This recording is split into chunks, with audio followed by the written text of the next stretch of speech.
What's up, everybody? Hey, how you guys doing? This is Ruben. This is the Sports Report. I got some more stuff to talk about here.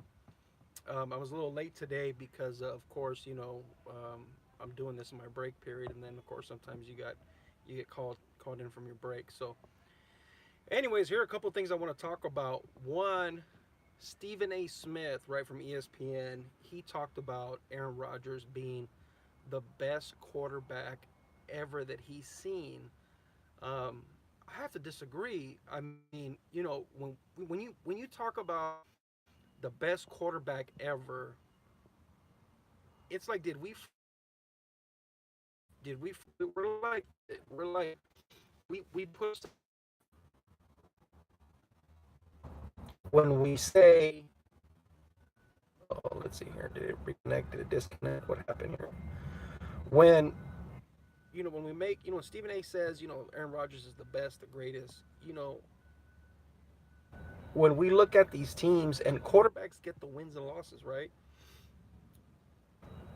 Tom Brady's win and loss record is ridiculous. He's like 150 games above. He has 150 more wins than. Okay, what's happening here? He has 150 more wins than losses. He has like this preposterous amount. I think it's like 350 more touchdowns than interceptions. I think that would kind of put him in the boat of the best quarterback that any of us have seen. I think Joe Montana, for historical, if you haven't seen Joe Montana play, I only seen bits and pieces when I was younger. But that guy was the best. That guy, he helped his team win all his Super Bowls. Now, if you're talking about best teams ever, if you're talking about this and that, you can't even say that this team was the best team in the NFL because every era has its own little glitches, right? You know, there were defensive centric rules before. It was okay to basically just blast a player with your helmet, and that has changed things up dramatically. I mean, look how football's still a violent sport, but obviously with all this CTE and people getting injured, the NFL had to do something, and they had to come down on these rules. And everybody says, "Well, it damages the game." I don't think so. I don't think it does. I think that now, where you have the this whole thing of CTE and what we do know now, and now that the NFL got sued and they settled and all this other stuff, you can't play football the way you used to play it because it's just a business model where it won't, it won't succeed. You'll the NFL will go bankrupt essentially. So you have that, right? And then so when you make these statements about Aaron Rodgers, I think he's a great quarterback and he's a smart guy and he's crafty and he's get all these W's and everything. But to call him the best quarterback that ever played or the best quarterback that he ever seen, I think even he's lying about that. He's probably thinking about this the best quarterback that he ever seen play this week. That's just like what happened with the Chiefs being 5-0 and they go into Foxborough and they play Peyton Manning, right? They play the Patriots, Peyton Manning and the Patriots. You knew what was going to happen. You knew that Tom Brady and Bill Belichick and company were going to have a plan for these people. They were going to have a plan to beat these guys, and they did it. Now, obviously, the plan didn't include any defense because when you score 83 combined points, I mean that's a huge difference. That's a huge point total. I mean, that's not a usual thing for teams to score that many points. So obviously, defense. The rules have been changing on a constant basis every single year to benefit the offense. So I think that as you go on, you're going to have defenses eventually catch up. So that's why you're going to have all these points. That's why you're going to have, running backs might be able to get a 2,000 yard season because of the fact that these rule changes affect defense, I think, more than the offenses get affected. They take advantage of these defensive kind of handcuffs that they put on people. So what happens is when a couple years go by, then the defenses catch up, and then they start slowing everything down. So it's like a constantly evolving thing. So for you to say that one team is better than the other, in 2000, 95, 90, this that. That's kind of hard to say because it's within the rules that we have, right? The rules that you play in. So those rules make it difficult for you to really judge who was really the best. If the rules have never changed, if the rules never changed and scoring wasn't promoted and defense was rewarded, then you can say, look, at this year's better than last year, better than, this other year and that other year. But you can't because of the changes in the rules, the changes in how they officiate. Officiating has changed dramatically. Instant replay. If instant replay existed 35 years ago, would games have the same outcome? The answer is no. The answer is absolutely not. That's the reason why instant replay even came about. So that being said, I think that to judge years and decades and all this other stuff, I think if you took a snapshot of these set of rules that were kind of the same and you look at how long those rules were the same, then you can say that this was the best team in that range of the rule set. It's like in basketball, right? Obviously the rules have changed, and everybody says, well, the Bulls were better here and they were better there, and there's this huge debate that always goes on, and it sells, and it really sells because a lot of people buy into this idea that you know, um, the Bulls were better, they were more physical, that these teams nowadays couldn't compete with that. That's absolutely, that's like preposterous. When these, when the ESPN guys, the Fox guys, when they talk about that kind of stuff, it's like air filler. It's like there you it you're gonna it's hard to determine what era was better.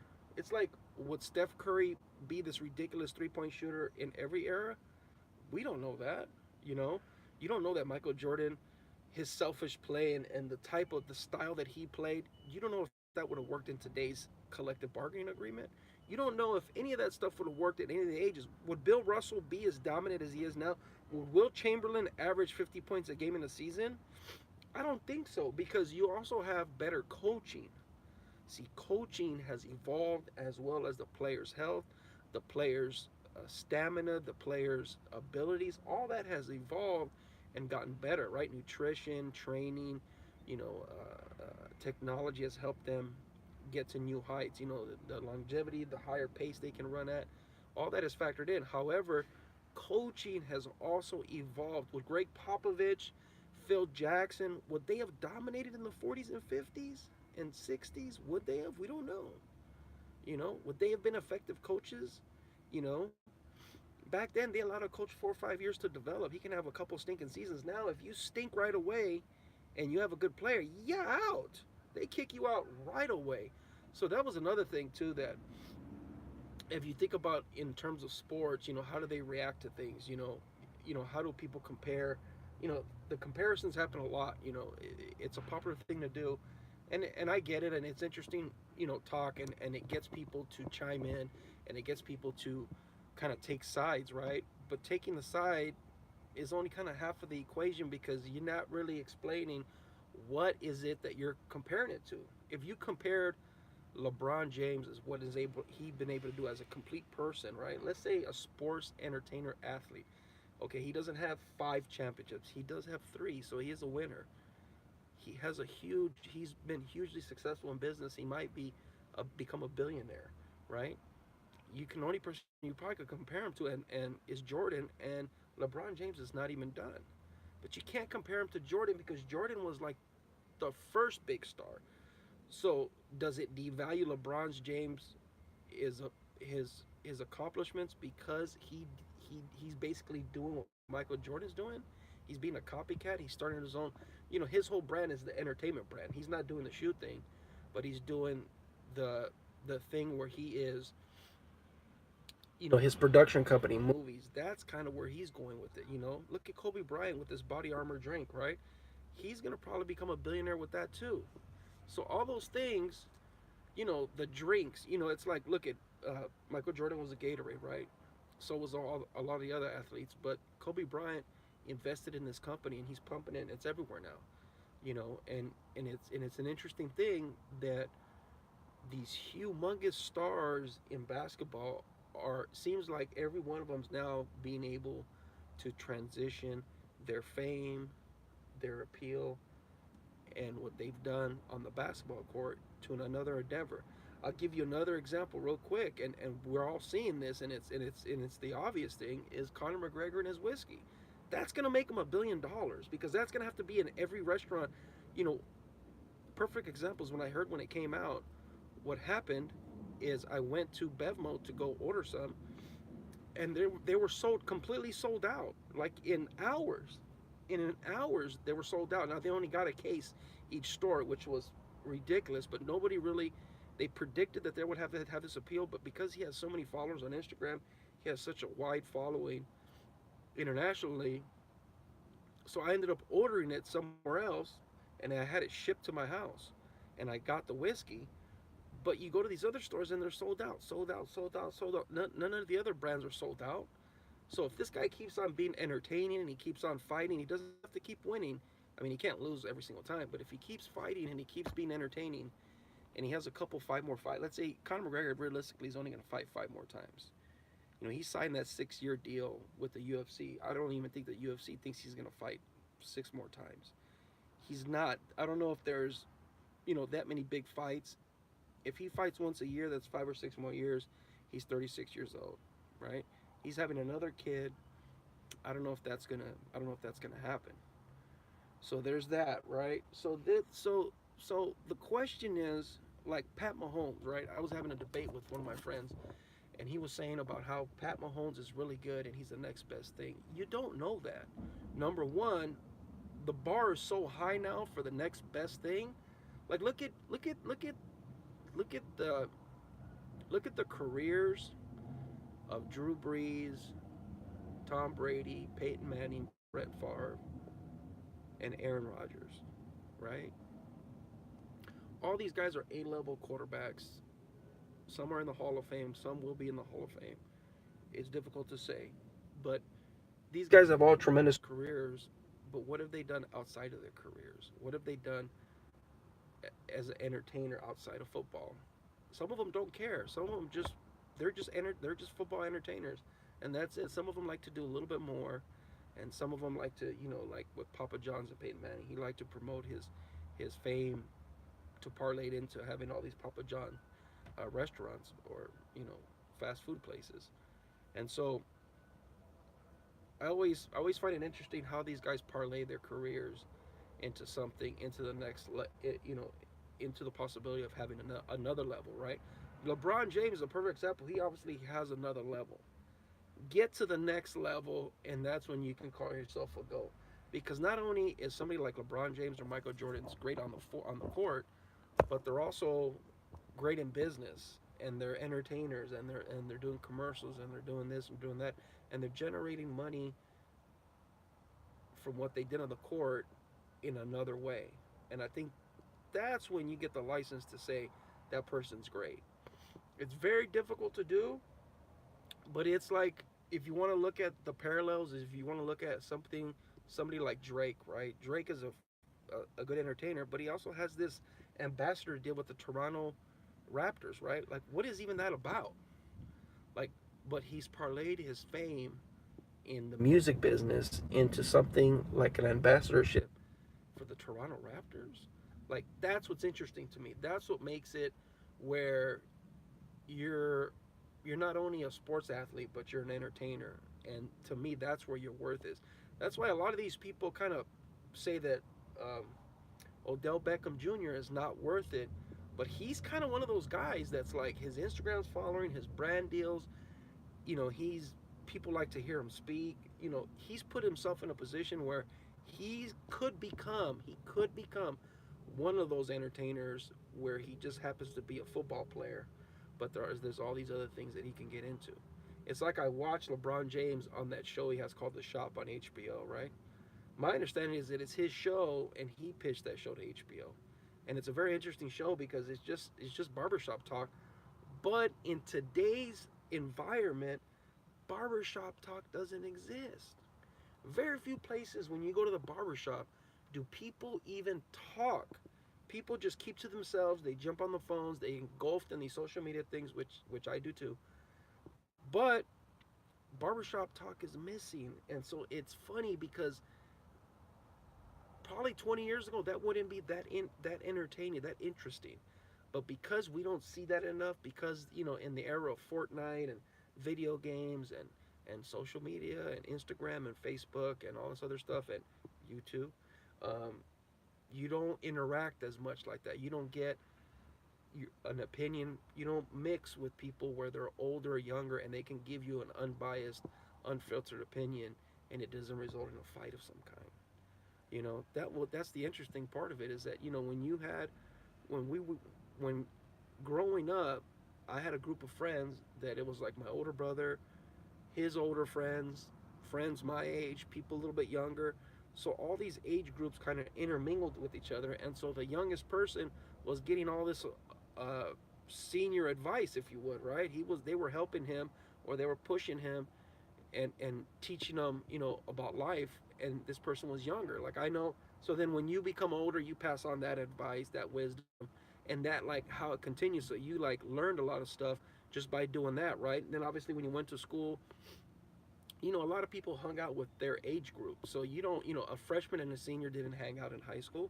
Or if they did, it's because they were an athlete, or there was a special reason for that. But in the neighborhood, when you used to hang out with each other and talk shop or go to the barber shop, and the barber, gave you, a tidbit of advice. I remember going to this place called Johnny's Barbershop when I was growing up. And that place was tremendous, dude. That place was amazing. You can sit there, and Johnny would give you a haircut. He wouldn't even ask you what you wanted. He'd just cut your hair.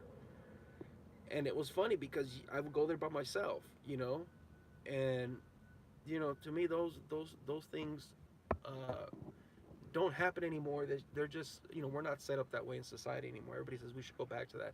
Those days are gone, of interacting that way. And so, how do you get back some of that? Well, sometimes these shows, right? The shop, there's a lot of, just talking on the screen here and unfiltered. This is a live broadcast. There's no, I don't have a producer. I don't have somebody that checks what I say, or I don't have somebody that says, well, you said too many bad words.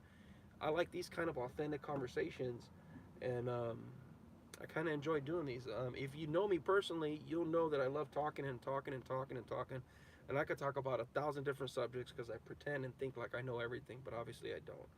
But in terms of sports, this is kind of, those are all interesting things. I guess to kind of sum it all up, when Stephen A calls Aaron Rodgers the best quarterback he's ever seen, he's doing this in such a clickbaity type of headline way that will get people to talk about it. And I think that's misinformation. That's not respecting the history of the game. And I think that all the players, and it's not just basketball, football, base, it's all sports are like this now. Everybody wants to have a headline, a clickbaity headline that says, look at me. This is so interesting and compelling. It may not be true, and it may not be the valid point, but I'm going to go off the rails and say this thing, and I'm going to shock you. And you're either going to agree with me because you have, you have this whole thing about, you're going to, like an echo chamber, you want to hear all this salacious stuff because that's what you're into, or you're going to be the opposite. There's no in between anymore. There's no, kind of the objectivity in these comments, in these postings, is kind of gone away.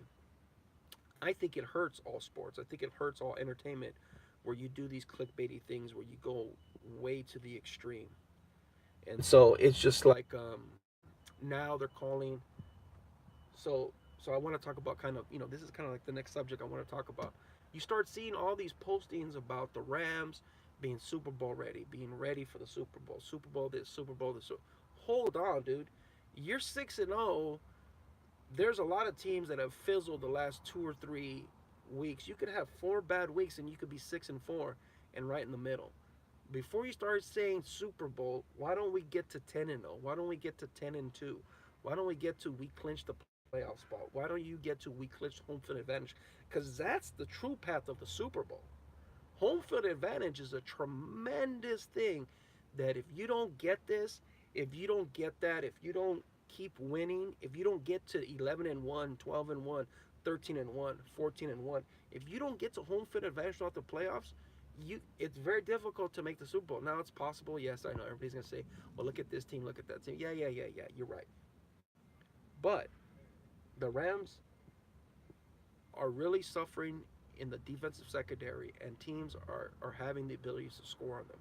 So if you take a team like the Eagles, if you take a team like the Patriots, they're going to expose that and they're going to take what they can give.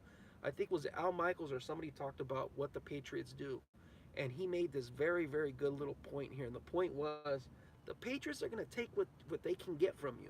They're gonna morph their offense into something that's gonna work for them.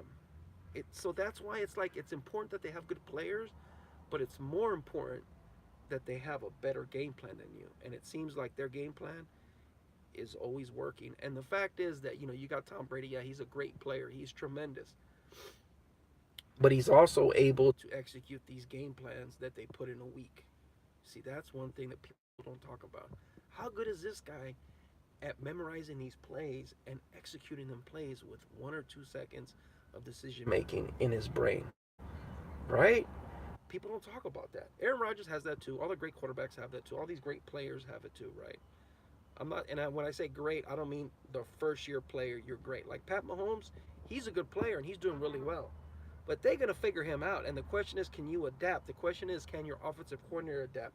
The question is, can your team adapt? And if the answer is no, you're going to have another Dak Prescott. Dak Prescott, they won this week, but they've been on him talking about he's a bust and this and that is because they figured him out and he was a new thing, and their offensive coordinators have not adjusted to what they figured out how to stop him. So, you know, the coaching staff of the Cowboys to me is the biggest problem. It's not the personnel. It's not the fact that they don't have a number one receiver. It's not the fact that Jerry Jones is way too involved and I think he's like 162 years old now, which is okay, but he's an old guy now, and I think his son is more and more running the business. So I like that idea. And so, um, you know, in terms of coaching, the Rams are figuring it out. Like look what they're doing, dude. They're scrapping. They're the last 2 weeks it's been tight, but they've been getting those W's, and I like how they ran the ball more because obviously they know that if an offense that can score and score and score and score, if you can't stop them, you got to slow them down. You got to control time of possession. There's a whole bunch of other things you can do, but the Rams are 6-0 for a reason. It seems like they kind of understand this idea of taking what people will give them. Right? The Patriots do it. Seems like the Rams are doing it. Who else is doing it? I don't know. I got to do more research, but it seems like teams that have 3, 4 wins, you got to take what people give you. You can't be strong in everything. A number one defense doesn't have a number one secondary, number one pass rush. They don't have. There's a weakness in every single scheme, strategy, and personnel grouping. And the question is, how do you adjust to that, and can you adjust to that? So by having a superior game plan, it does make up for having inferior personnel. And it's proof in the pudding with the Patriots. I mean, look at Josh Gordon. I said this before. Josh Gordon, the thing with Josh Gordon is he needs to stay with the Patriots so he can get himself fully on track. Because if he gets himself on track this year and he gets maybe 700, 800 receiving yards and about 50 catches, and he gets a couple of touchdowns, and if he went to the Super Bowl and he gets that experience, now he's going to be, he's going to be on the good foot for next year. He needs to sign with the Patriots, maybe for a little bit less money, but stay in that system until Brady retires, or they get another, because they're going to draft a quarterback. They're not going to trade for a quarterback, maybe for 1 or 2 years, but they're going to draft a quarterback and try to build him up. And I think Belichick's being close to retiring because he's been doing this for 20-something years now. I don't think he has the energy that he did before. But they keep on winning. They're 4-2. They're 4-2. Now, they were 1-2, I think, at one point. So they've reeled off 3 wins in a row. Just like anybody else can go 3 wins in a row, you can lose 3 times in a row. And there's going to be teams that are 4-2, 4-1 that are going to end up being, they're going to lose 3 games in a row in the next couple weeks, and they're going to go from first to playoff contention, like everybody's going to talk about. Oh, they're great, they're tremendous, this and that. Todd Gurley can get hurt for 6 or 7 weeks, and they can win half of those games and be in the middle of the pack. Let's get to 10-0, 10-0, 11-0. Then I think we're good. Then we can start saying, look, at home field advantage is within reach. I think there's only 1 or 2 teams that have 1 losses. Everybody else has 2 losses. So if the Rams can keep going at this pace, If they can get to 10-1, 11-1, they're in a good position to get home field advantage to the playoffs. Then they're going to be in even a better position. The probability of them going to the Super Bowl is even higher because obviously every team plays better at home. So you want all those advantages. You can't let off the gas. If these guys rest on their laurels, it's going to be they're going to lose a couple games in a row, and then it's going to be all over for them. So, anyways, so then the last couple topics. One, the Dodgers have Rich Hill going to the mound in a couple of hours. I think it's going to be super interesting. Dodgers got 2 more games at Dodger Stadium. They can be up 3-2 with only needing 1 to win in Milwaukee. I think that they are. I think they can win the game. So I think that there's a good shot that they have to win these games. They got shut out, and I mentioned in a previous cast that they were they got scored on in the first inning. I talked about that, and it's such a uphill battle for the Dodgers. It seems like it's an uphill battle for the Dodgers when they get hit with that first run in the first inning or second inning. If they, like I said, they settled down and the game was slow, they need to keep doing that. If they get scored on in the first second inning, it's going to be a long day, and it seems like they have a difficulty playing catch up. So there's that. Um, I like their chances. I like the Dodgers winning the next 2. I don't know. I don't. Everybody kind of counted them out already. I don't agree with that one bit. Another thing too that's interesting. This will be the last topic I talk about. Is the Raiders are 1-5, and the Bears are 3-2. And so 1-5 versus 3-2 Bears. Do you think those? You think that record will be opposite if Khalil Mack was with the Raiders? Do you think that Chucky is having a difficult time adjusting to today's NFL in the 2018 collective bargaining agreement, in the 2018 players being active socially and all this other stuff? You think that's a factor, Raiders? Did you think that that was gonna be a factor, Raiders, or did you just gave up on this year? Because if you did know, then you knew this was gonna happen. Then you purposely tanked the season. And then it does make sense for you to not keep Khalil Mack. It makes sense for all this rumbling about Derek Carr being let go or being traded or being moved. It does make sense now. Because if you're banking on having this tremendous season when you go to Vegas, then you're setting it up. And poor season ticket holders and poor people that have paid to watch these games and they're expecting your effort to be at 100%, it's really not. Coaching wise, player wise, yeah, they're probably 100% playing. Coaching, management wise, front office wise, executive, you mess it all up because you tanked this whole season and you're playing for the TV contract and for the stadium more than you're playing for the fans. I think that's a huge disservice to sports in general when you start playing this way. I think that it's a byproduct of the collective bargaining agreement and how the NFL has set up, trades and free agency and everything like that. So I think that that's a huge factor. I would like to see in the next collective bargaining agreement be something kind of different happen here. Let's change things up where you change up free agency a little bit because it's getting stale with the way the players. You got to. I don't want to say incentivize them to stay, but you have to punish teams for not trying harder to keep their highly marketable players in the market that they were at. So I'm not a fan of that. So I would like to see that change a little bit in the collective bargaining agreement, and I think something could be done. It all can be done because it's all just a matter of, um, you know, doing up the contract. It's a contract that everybody has to agree on. So that being said, I've talked for almost 30 minutes now.